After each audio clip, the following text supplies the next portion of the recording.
सह्याद्री वाहिनी, प्रत्येक घरासाठी, घरातल्या प्रत्येकासाठी।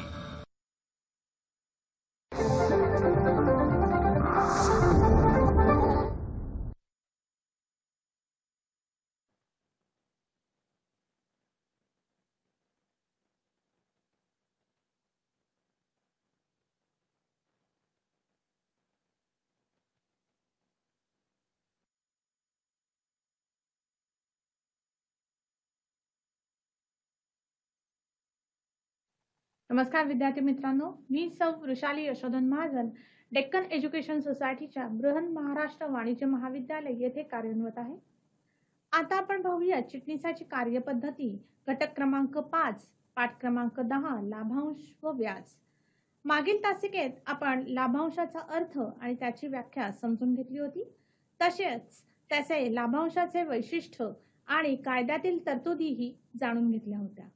आता आपण पाहूया लाभांशाच्या कायद्यातील काही तरतुदी आणि तसेच अंतरिम लाभांश आणि मागणी न केलेला लाभांश आणि वाटप न केलेला लाभांश।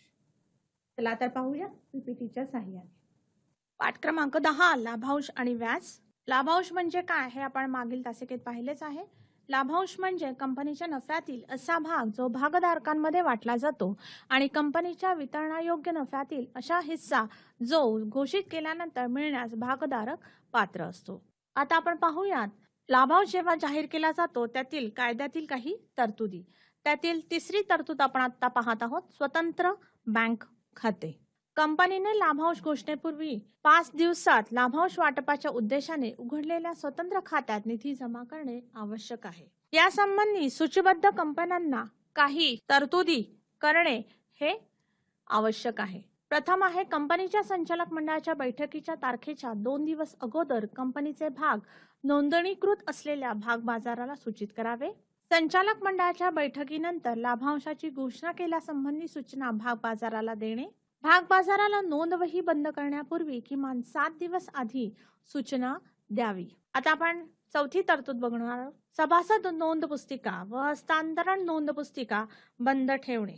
विद्यार्थी मित्रांनो, जसे मी आधी सांगितले की हस्तांतरण नोंद पुस्तिका आणि सभासद नोंद पुस्तिका या दोन्ही पुस्तिका कंपनीला बंद ठेवणे आवश्यक असते आणि हे बंद ठेवण्याची सूचना कंपनीने भाग बाजाराला देणे हे सुद्धा आवश्यक असते की ज्यामुळे कंपनीतील भाग बाजारातील त्या विशिष्ट कालावधीसाठी सगळे देवाणघेवाण, भागाची देवाणघेवाण ही बंद राहते। आरबीआयने अनुमती दिलेल्या ईसीएस किंवा एनईएफटी द्वारा लाभांश वाटप केले जावे। ती दिली आहे विद्यार्थी मित्रांनो की ईसीएस द्वारा किंवा एनईएफटी द्वाराच कंपनीने लाभांश वाटप करायला हवे, इथे केले जावे। पण काही वेळेस असे होते की भागधारकाकडे खाते नसते आणि अशा वेळेस कंपनी लाभांश अधिपत्राद्वारे त्या लाभांशाचे वाटप करू शकते। नोंदणीकृत प्रत्येक कंपनीला प्रत्येक भागासाठीचा लाभांश याप्रमाणे लाभांशाची घोषणा करावी लागते। नोंदणीकृत कंपनीला प्रत्येक भागासाठीचा लाभांश याप्रमाणे लाभांशाची घोषणा करावी लागते।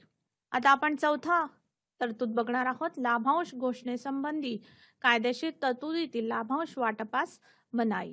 कंपनी जर ठेवीची परतफेड व ठेवीवरील व्याज देण्यास असमर्थ ठरली असेल तर समहक्क भागासाठी लाभांशाची घोषणा करू शकत नाही। विद्यार्थी मित्रांनो, लाभांश वाटपास कंपनीला मनाई कधी असणार आहे हे आपण पाहत आहोत। तर कंपनी जेव्हा ठेवीची परतफेड किंवा ठेवीवरील व्याज देण्यास असमर्थ ठरली असेल तर समहक्क भागांसाठी लाभांशाची घोषणा करू शकत नाही। अशा वेळेस जो काही वाटण्यायोग्य नफा असतो तो नफा हा परतफेडीसाठी किंवा ठेवीवरील व्याज देण्यासाठी वापरला जातो। दुसरा आहे, कंपनी लाभांश वाटप करू शकत नाही जर कंपनीने कर्ज रोख्यावरील व्याज दिले नसेल किंवा परतफेड केली नसेल किंवा परतफेडीसाठी राखीव निधीची तरतूद केली नसेल किंवा अग्रहक्क भागधारकांना लाभांशाचे वाटप केले नसेल किंवा आर्थिक संस्थांना व्याज दिले नसेल इत्यादी। म्हणजेच याच्यावरून तुम्हाला काय लक्षात येते विद्यार्थी मित्रांनो की कंपनीचे कोणत्याही प्रकारचे कर्जाऊ भांडवल, हे सगळे कर्जाऊ भांडवलाचे प्रकार आहेत। फक्त अग्रहक्क भांडवल सोडले तर बाकी हे कर्जाऊ भांडवलाचे प्रकार आहेत। कर्जरोखे भांडवल किंवा कंपनीने आर्थिक संस्थांकडून जर कर्ज घेतले असतील तर हे दोन्ही प्रकारच्या कर्जांची परतफेड कंपनीने केली नसेल किंवा या दोन्ही कर्जांवर कंपनीने व्याज दिले नसेल तर कंपनी अशा वेळेस लाभांशाचे वाटप करू शकत नाही. जो काही वाटण्यायोग्य नफा आहे तो कंपनी या कर्जरोखे धारकांचे परतफेड किंवा त्याचे व्याज किंवा आर्थिक संस्थांचे व्याज याच्यासाठी वापरायला बंधनकारक आहे. तसेच अग्रहक्क भागधारकांना लाभांशाचे वाटप केले नसेल तर कंपनीला प्रथम अग्रहक्क भागधारकांना लाभांशाचे वाटप करावे लागते आणि त्यानंतर जो काही नफा शिल्लक राहील त्या नफ्यामधूनच समहक्क भागधारकांना लाभांशाचे वाटप करू शकते. तसेच जर परतफेडीसाठी कंपनीने राखीव निधीची तरतूद केली नसेल तर कंपनीला लाभांश वाटप करण्यास मनाई आहे. आता आपण पाहूयात लाभांश वाटपाबाबत कायदेशीर तरतुदी. विद्यार्थी मित्रांनो, इथे वेगवेगळ्या कायदेशीर तरतुदी आपण पाहत आहोत, त्यामुळे तुम्ही इथे कुठेही गोंधळ करून घेऊ नका की आपण वेगवेगळ्या तरतुदी इतक्या बघतोय की लक्षातच राहत नाही की कुठली तरतूद कशासाठी आहे. तर इथे आपण ज्या सर्वात पहिल्या तरतुदी मागील तासिकेत बघितल्या होत्या त्याचे स्रोत कोणते आहेत या संबंधी होत्या. दुसऱ्या तरतुदी आता आपण पाहिल्या त्या लाभांश जाहीर करण्याबाबतच्या तरतुदी होत्या की कंपनी लाभांश ज्या जाहीर करते त्या संबंधी त्या तरतुदी होत्या. आणि आता आपण ज्या तरतुदी बघणार आहोत त्या वाटपाबाबत, जेव्हा कंपनी लाभांशाचे वाटप करते, जाहीर केल्यानंतर कंपनी त्याचे वाटप करते, तेव्हा त्या वाटपाबाबतच्या तरतुदी आपण आता पाहणार आहोत. लाभांश फक्त रोख स्वरूपात देता येतो, वस्तू रूपात नाही. खूप सोप्या या तरतुदी आहेत, त्यामुळे तुम्हाला लक्षात ठेवणं पण सोपं जाणार आहे. लाभांशाचे धनादेश किंवा अधिपत्राद्वारे भागधारकास कोणत्याही इलेक्ट्रॉनिक माध्यमाद्वारे वाटप केली जाऊ शकते. म्हणजे इथे आपण जसं बघितलं की जाहीर करताना आरबीआयने सूचित केलंय की ईसीएस किंवा एनईएफटी द्वारे तुम्ही वाटप जाहीर करा किंवा वाटप करा, पण इथे आपण परत बघत आहोत तरतूद की लाभांशाचे धनादेश किंवा अधिपत्राद्वारे भागधारकास किंवा कोणत्याही इलेक्ट्रॉनिक माध्यमाद्वारे सुद्धा वाटप केले जाऊ शकते. संयुक्त भागधारक असेल तर कोणाला लाभांश द्यायचा, कोणाच्या नावे, कोणाच्या पत्त्यावर लाभांश द्यायचा हे सुद्धा कंपनीच्या कायद्यामध्ये सांगितलेलं आहे.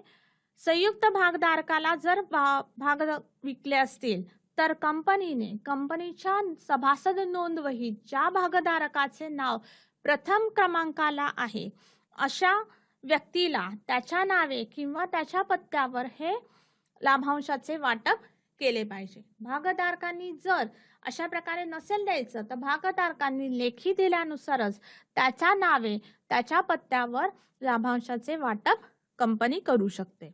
कलम 124 नुसार लाभांश घोषणेच्या तारखेपासून 30 दिवसांच्या आत लाभांश वाटप करणे आवश्यक आहे.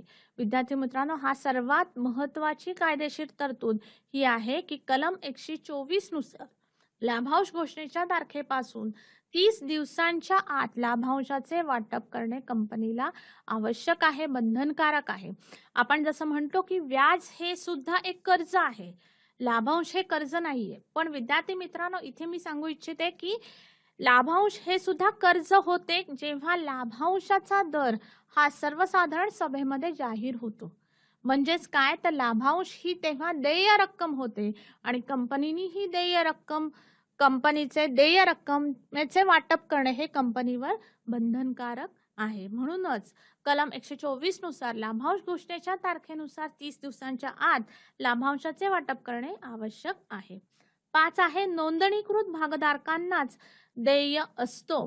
अग्रहक्क भागधारकांना आणि समहक्क भागधारकांनाच लाभांशाचे वाटप कंपनी करू शकते. इथे सुद्धा विद्यार्थी मित्रांनो लक्षात ठेवायचं आहे की समहक्क भागधारकांना लाभांशाची रक्कम ही प्रथम मिळते आणि त्यानंतर जो काही नफा शिल्लक राहील त्या नफ्यामधूनच अग्रहक्क भागधारकांना लाभांशाचे वाटप करण्यात येते. त्यामुळे इथे जरी दोन्ही भागधारक असले, दोन्हीही नोंदणीकृत भागधारक असले तरी सुद्धा प्रथम हक्क हा अग्रहक्क भागधारकांचा असतो आणि नंतरचा हक्क हा समहक्क भागधारकांना असतो. 6 आहे डीमॅट स्वरूपात. डीमॅट स्वरूपात जेव्हा भाग असतील तेव्हा लाभप्रद मालकांनाच म्हणजेच बेनिफिशियल ओनर्सलाच लाभांशाचे वाटप केले जाते आणि भौतिक स्वरूपात जर भाग असतील तर नोंदणीकृत सभासदांनाच लाभांशाचे वाटप केले जाते. 7वा आहे कर्तव्यात चूक. कर्तव्यात चूक कोणाकडून होऊ शकते विद्यार्थी मित्रांनो? नक्कीच संचालक मंडळ किंवा कंपनी. कर्तव्यात चूक दिलेल्या कालावधीत वाटप न केल्यास. कालावधी काय आहे दिलेला? घोषणेच्या तारखेपासून 30 दिवसांच्या आत. जर 30 दिवसांच्या आत कंपनीने लाभांशाचे वाटप केले नाही तर प्रत्येक संचालक हे शिक्षेस पात्र असतात. जोपर्यंत लाभांश वाटप होत नाही तोपर्यंत 12% दराने व्याज देण्यास कंपनी जबाबदार असते. म्हणजेच लाभांशाचे वाटप 30 दिवसात झाले नाही तर कंपनीचा प्रत्येक संचालक जबाबदार आहे. तसेच कंपनीने त्यावर 12% दराने व्याज देणे बंधनकारक आहे. आता आपण पाहूया पुढची संकल्पना, वाटप न केलेला किंवा मागणी न केलेला लाभांश आणि त्याचे नियम. वाटप न केलेला, मागणी न केलेला लाभांश म्हणजेच काय विद्यार्थी मित्रांनो? तर कंपनीने लाभांशाची घोषणा केल्यापासून 30 दिवसांच्या आत लाभांशाचे वाटप केले नाही किंवा भागधारकाकडून लाभांशाची मागणी झाली नाही अशा लाभांशास वाटप न केलेला किंवा मागणी न केलेला लाभांश म्हणतात. साधा अर्थ लिहिलेला आहे की वाटप न केलेला म्हणजे ज्याचे वाटप झाले नाही. कोण वाटप करतं? तर कंपनी. मागणी न केला, मागणी कोण करतं लाभांशाची? तर भागधारक. म्हणजेच कंपनीने वाटप केले नाही किंवा कंपनीने वाटप केले पण भागधारकाकडून त्याची मागणी झाली नाही अशा लाभांशास काय म्हणतात? वाटप न केलेला किंवा मागणी न केलेला लाभांश. आणि हे कधी होतं? तर घोषणा केल्यापासून 30 दिवसांच्या आत. वाटप न केलेल्या व मागणी न केलेल्या एकूण लाभांशाची रक्कम शेड्यूल बँकेतील लाभांश देणे खाते यामध्ये वर्ग करण्यात यावी. आता आपण लाभांशाचे नियम इथे या बघत आहोत. वाटप न केलेल्या, मागणी न केलेल्या एकूण लाभांशाची रक्कम शेड्यूल बँकेतील लाभांश देणे खाते यामध्ये वर्ग करण्यात यावी. सदर रक्कम लाभांश घोषणेपासून 30 दिवस संपल्यानंतर 7 दिवसात वर्ग करावी. म्हणजे जर कंपनीने लाभांशाचे घोषणा ही 1 सप्टेंबर रोजी केली असेल तर 30 सप्टेंबर पर्यंत कंपनीने लाभांशाचे वाटप करायला हवे. 30 सप्टेंबर नंतरच्या पुढच्या 7 दिवसात कंपनीने या लाभांशाची रक्कम ज्याचे वाटप झाले नाही किंवा ज्याची मागणी झाली नाही अशी लाभांशाची रक्कम ही 7 दिवसात, पुढील 7 दिवसात लाभांश देणे खाते यामध्ये जमा करणे बंधनकारक असते. न दिलेल्या व न मागणी केलेला लाभांश वर्ग केल्यानंतर 90 दिवसांच्या आत कंपनीने आपल्या संकेतस्थळावर सदर भागधारकाची नावे, पत्ते, लाभांशाची देय रक्कम ही आत न वाटप झाल्यास किंवा नेल्यास कंपनी सदर रक्कम गुंतवणूकदार शिक्षण व सुरक्षा निधी मध्ये वर्ग करावी लागते. म्हणजेच इथे काय होतं विद्यार्थी मित्रांनो? जर कोणत्याही भागधारकाने लाभांशाची मागणीच केली नाही तर अशा वेळेस कंपनी किती दिवस त्या अकाउंट मध्ये किंवा त्या खात्यामध्ये, लाभांश देणे खात्यामध्ये ती निधी ठेवणार आहे? तर लाभांश देणे खात्यात वर्ग केलेली लाभांश रक्कम वर्ग केलेल्या तारखेपासून 7 वर्षाच्या आत न वाटप झाल्यास पुढील 7 वर्ष कंपनी त्या लाभांश देणे खात्यामध्ये तो निधी ठेवणार आहे. पण त्यानंतर 7 वर्षानंतर कंपनी तो निधी गुंतवणूकदार शिक्षण व सुरक्षा निधी म्हणजेच IEPF यामध्ये वर्ग करावे लागणार आहे. आणि नंतर IEPF मधून रकमेची मागणी करताना योग्य पद्धतीप्रमाणे आवश्यक कागदपत्रासह विहित नमुन्यातील अर्जातील माहिती सादर करावी लागते. म्हणजे जेव्हा कंपनी 7 वर्षानंतर जर एखादा भागधारक लाभांशाची मागणी करत असेल त्या वर्षीच्या, आधीच्या वर्षीच्या, तर त्याला IEPF मधून त्या रकमेची मागणी करावी लागते. आणि अशी मागणी करताना IEPF मधून जेव्हा मागणी केली जाते तेव्हा योग्य पद्धत, मागणी करताना योग्य पद्धतीचा अवलंब करावा लागतो. आवश्यक कागदपत्र ही पुरवावी लागतात. तसेच विहित नमुन्यात जो काही दिलेला नमुना आहे कायद्यामध्ये त्या विहित नमुन्यातील अर्ज आणि त्यातील माहिती सादर करावी लागते आणि त्यानंतरच त्याला लाभांशाची रक्कम ही दिली जाते. अशा प्रकारे वाटप न केलेला आणि मागणी न केलेला लाभांश आणि त्याचे नियम आता आपण पाहूयात व्याज. विद्यार्थी मित्रांनो, व्याज हे कशावर दिले जाते? तर व्याज हे कर्जाऊ भांडवलावर दिले जाते. आता आपण बघूयात व्याज म्हणजे काय आणि त्याची आर्थिक तरतुदीनुसार व्याज म्हणजे काय. दुसऱ्याच्या निधीचा वापर करण्यासाठी दिलेली रक्कम आणि कर्जदाराकडून घेतलेल्या रकमेवरील परतावा म्हणजेच व्याज. दुसऱ्याच्या निधीचा वापर करण्यासाठी दिलेली रक्कम आणि कर्जदाराकडून घेतलेल्या रकमेवरील परतावा म्हणजेच व्याज. म्हणजेच आपण एखाद्याला पैसे दिले तर त्याच्यावर काही जण म्हणजे जे धनको किंवा सावकार असतात ते पैसे देतात आणि त्याच्यावर काय घेतात? ते परतावा घेतात की मी पैसे दिले तर त्याच्यावर मला काहीतरी परतावा हवाय माझ्या रकमेवर. त्या परतावालाच म्हणतात व्याज. व्याज म्हणजे पैसे घेणाऱ्याला पैसे घेण्याची द्यावी लागणारी किंमत आणि कर्ज देणाऱ्यास देण्यातून मिळणारे उत्पन्न आहे. म्हणजेच एखाद्याला जर गरज असेल पैशांची आणि त्याने बँकेतनं कर्ज घेतलं तर तो पैसे घेतोय, त्याला पैसे मिळतात बँकेतून, म्हणून त्याला त्या पैशांची द्यायची किंमत म्हणजेच काय? व्याज.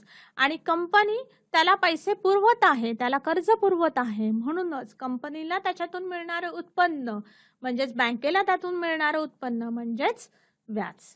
आता आपण व्याजाची वैशिष्ट्ये पाहूयात. भांडवलाने दिलेल्या उत्पादित सेवांसाठी दिलेली किंमत. थेट जोखमीशी संबंध. जास्त जोखीम जास्त व्याज. म्हणजेच साधारणतः जास्त जिथे जोखीम असेल तिथे जास्त व्याज हे आकारल्या जाते. मुद्दलाची वार्षिक टक्केवारी म्हणजेच व्याज. पतपुरवठा, वित्तीय धोरण, कर्जाचे प्रमाण, चलनवाढीचा दर या बाबींद्वारे व्याज दर निश्चित केला जातो. पतपुरवठा किती आहे, वित्तीय धोरण काय आहे कंपनीचे कर्जाचे प्रमाण किती आहे, तसेच चलनवाढीचा दर किती आहे, या बाबींद्वारे व्याजाचा दर हा निश्चित केला जातो. तसेच हे या बाबी या वित्तीय संस्थांना तसेच बँकांना सुद्धा लागू होतात. नफा नसल्यासही व्याज द्यावे लागते, कारण की व्याज हे एक प्रकारचे कर्जच असते. कर्जावरील परतावा म्हणजे काय? ते एक प्रकारचे कर्जच असते. म्हणून नफा जरी कंपनीने मिळवला नसेल तरी सुद्धा कंपनीला व्याज हे द्यावेच लागते. म्हणूनच व्याज हे नफ्यातून दिले जाते किंवा कधी कधी ते भांडवलातून सुद्धा द्यावे लागते. अशा वेळेस कंपनी अल्पमुदतीचे भांडवल उभारून व्याजाची रक्कम देऊ करते. निश्चित दराने सामान्यतः पूर्वनिर्धारित दरानुसारच व्याज हे दिले जाते. व्याजाचा दर हा पूर्वनिर्धारितच असतो आणि त्या निश्चित दरानेच व्याज हे द्यावे लागते. कंपनीला नफा जरी कमी किंवा जास्त झाला तरी सुद्धा व्याजाची रक्कम किंवा व्याजाचा दर हा बदलत नाही. त्यामुळे व्याजाचा दर हा नेहमी निश्चितच असतो. जेव्हा कंपनी कर्जरोखे विकते तेव्हा कंपनी त्या निश्चित दराने व्याज त्यांना द्यावे लागते. तो व्याजाचा दर हा पूर्वनिर्धारित असतो.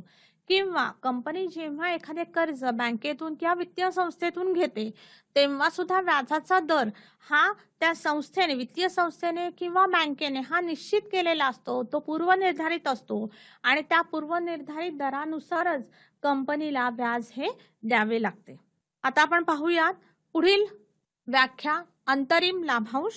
कंपनी दोन प्रकारचे लाभांश जाहीर करते आणि वाटप करते. एक आहे अंतिम लाभांश की ज्या संबंधी आपण आधीच्या तासिकेत पाहिले होते की अंतिम लाभांश त्या लाभांशाची वैशिष्ट्य काय, अंतिम लाभांश कशा प्रकारे त्याची कार्यपद्धती काय किंवा त्याच्या संबंधित तरतुदी काय आहेत का, त्या तरतुदींनुसार तुम्हाला कळलंच असेल की त्याची कार्यपद्धती कशा प्रकारे असते की संचालक मंडळाची सभा, वार्षिक सर्वसाधारण सभा आणि त्यानंतर अंतिम लाभांश हा जाहीर आणि वाटप केला जातो. आता आपण बघणार आहोत अंतरिम लाभांश. ह्या दोन वेगवेगळ्या संकल्पना आहेत विद्यार्थी मित्रांनो, अंतिम लाभांश आणि अंतरिम लाभांश. अंतरिम लाभांश म्हणजेच काय तर संचालक मंडळाने 2 वार्षिक सर्वसाधारण सभांच्या दरम्यान जाहीर केलेला लाभांश अंतरिम लाभांश म्हणतात. जर लेखा कालावधीसाठी कंपनीचा नफा पुरेसा न्याय्य ठरला तरच अंतरिम लाभांश देता येतो. म्हणजेच लेखा कालावधीसाठी कंपनीचा नफा पुरेसा असेल तरच कंपनी अंतरिम लाभांश देऊ करते. त्यासाठी कंपनीच्या लेखा अंकेक्षकाचे मत घेतले पाहिजे. कंपनीच्या नियमावलीने दिलेल्या अधिक्रमानुसार संचालक मंडळ मध्यावधी लाभांश घोषित करते. अंतरिम लाभांश म्हणजेच काय, तर मध्यावधी लाभांश.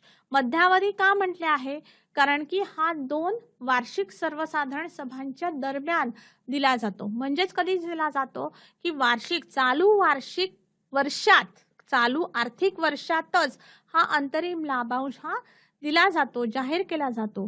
आणि हा लाभांश जाहीर कोण करते विद्यार्थी मित्रांनो, तर संचालक मंडळ. संचालक मंडळाला कंपनीच्या नियमावलीनुसार जर अधिकार दिले असतील तर संचालक मंडळ अंतरिम लाभांश जाहीर करू शकते, वाटप करू शकते. पण त्याची पूर्ण जबाबदारी ही संचालक मंडळानेच घ्यायची असते.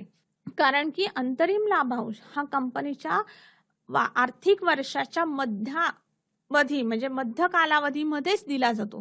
साधारण कंपनीचे आर्थिक वर्षाचे पहिल्या 6 महिने उलटल्यानंतर कंपनीला जर चांगल्या प्रकारे नफा झाला, पुरेसा नफा झाला आणि जर लेखा कालावधीसाठी सुद्धा कंपनीचा नफा पुरेसा न्याय्य ठरला तरच अंतरिम लाभांश देता येतो. म्हणूनच संचालक मंडळ अंतरिम लाभांशाची घोषणा आणि वाटप करू शकते.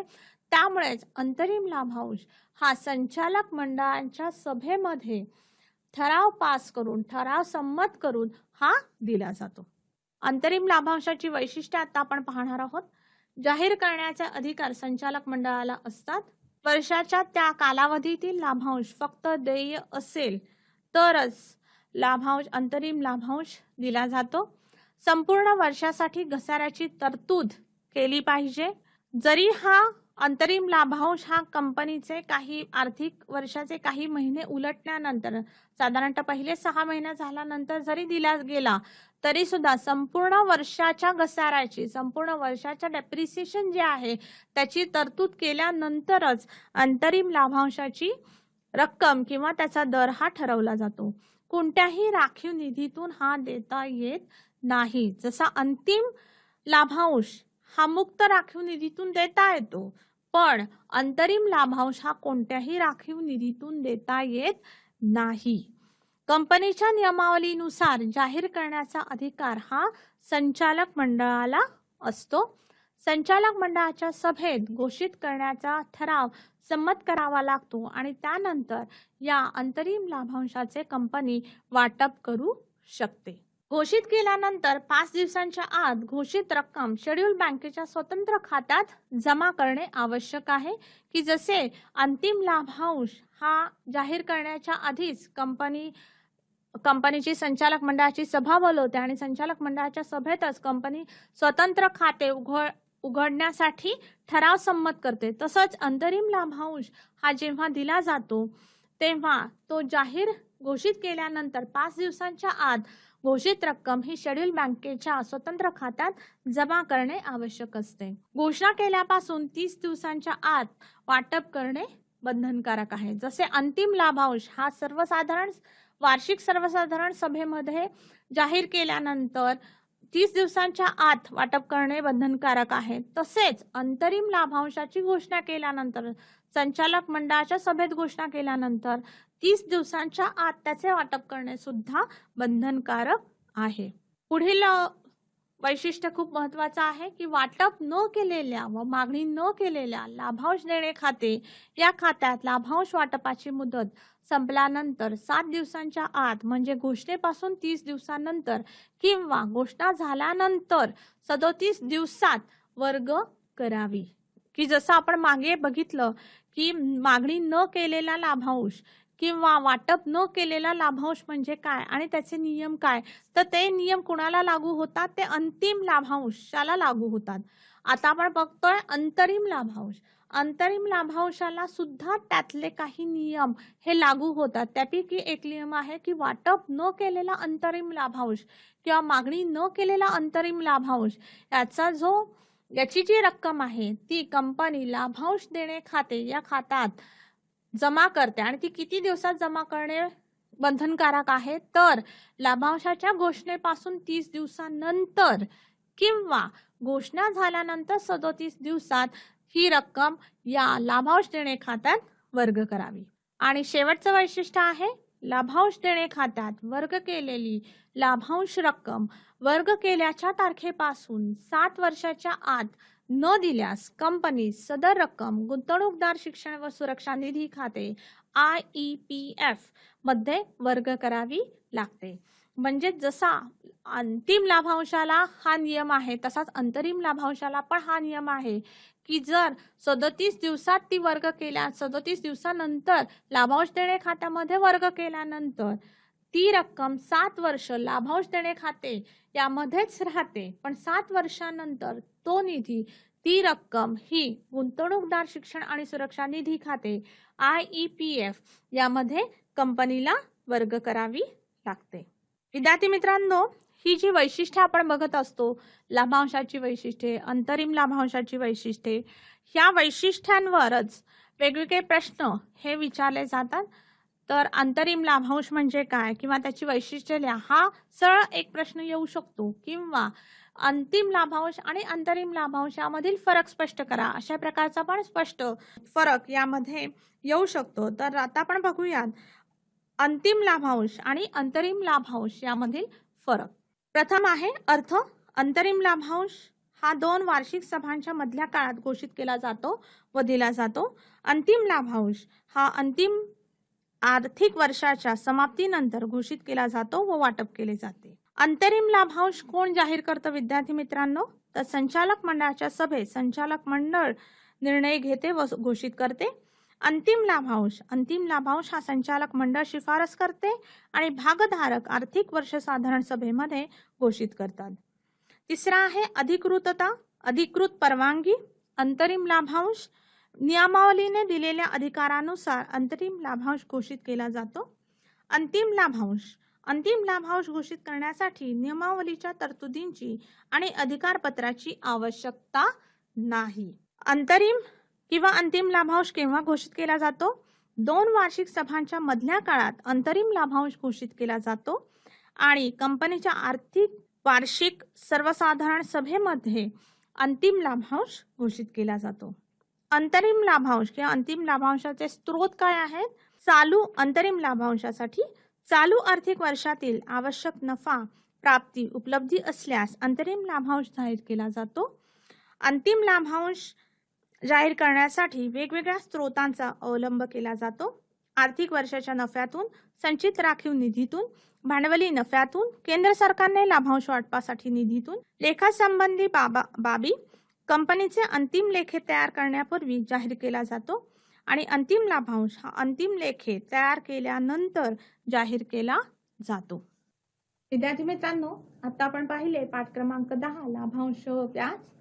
लाभांश संबंधी जाहीर करण्यासंबंधी काही तरतुदी, वाटपासंबंधी काही तरतुदी आता आपण पाहिल्या. तसेच आपण मागणी न केलेला लाभांश आणि वाटप न केलेला लाभांश म्हणजे काय आणि त्याचे नियम कोणते आहेत हे सुद्धा जाणून घेतले. आणि अंतरिम लाभांश म्हणजे काय, त्याची वैशिष्ट्ये काय, तसेच अंतिम लाभांश आणि अंतरिम लाभांश यामधील फरक काय आहे हे सुद्धा पाहिले. आता आपण पुढच्या तासिकेत बघूया पुढील पाठ क्रमांक 11. नमस्कार.